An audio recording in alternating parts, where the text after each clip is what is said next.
قرآن پاک نے فرمایا ام کنتم شہداء اذ حضر یعقوب الموت اذ قال لبنیہ ما تعبدون. یاد ہے کچھ؟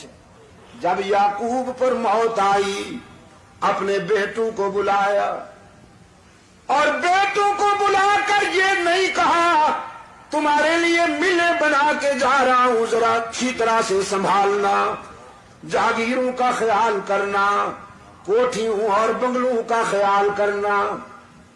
نہیں، یعقوب علیہ السلام نے اپنے بیٹوں کو بلا کے فرمایا ما تعبدون من بعدی.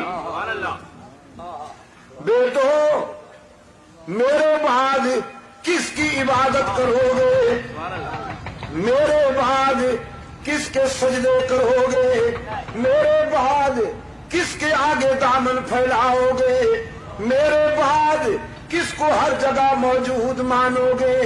میرے بعد کس کو مسجود و معبود مانو گے؟ علام الغیوب مانو گے؟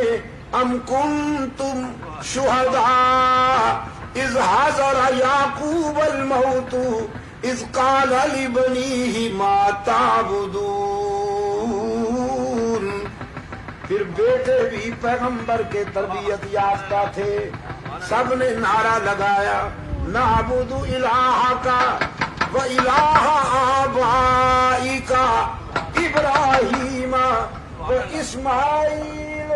ہم وعدہ کرتے ہیں ابا جان اللہ ہی کی عبادت کریں گے جو ابراہیم کا معبود ہے، جو اسماعیل کا الہ ہے.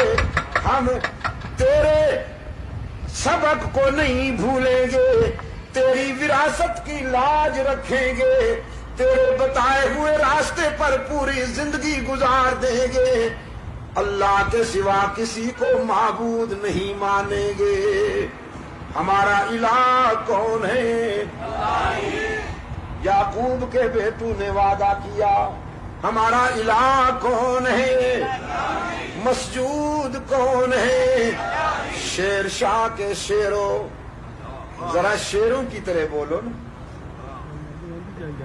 توحید کے شیروں ذرا شیروں کی طرح بولو تاکہ شرک و بدعت کی دنیا کے گیدڑ صحیح ہو جائیں.